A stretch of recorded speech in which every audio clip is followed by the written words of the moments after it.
ચિત્ર ઓળખી તેના મૂળાક્ષર પર સર્કલ કરો. આ શેનું ચિત્ર છે? કળશ. તો ક કળશ નો ક, ચ ચકલી નો ચ, તો કળશ ના ક ઉપર સર્કલ કરવાનું. ઓકે. આ શેનું ચિત્ર છે? ચલ ઉભો થાતો, ઉભો થાતો.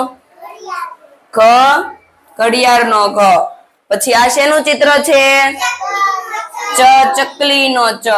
પછી આ શેનું ચિત્ર છે? જગ નો જ. ચલ હવે વેદ બોલશે. ઉભો થા વેદ. વેદ ઉભો થા. આ શેનું ચિત્ર છે? ગદા નો ગ. આ શેનું ચિત્ર છે? જીવા ઉભી થા. આ શેનું ચિત્ર છે? જબલા નો આ ચશ્મા નો ચ. આ છત્રી નો છ. પછી આ ટપાલી નો ટ. પછી આ શેનું ચિત્ર છે? ખટારા નો ખ. પછી આ ઠળિયા નો ઠ. ઓકે, આવડી ગયું? Very good.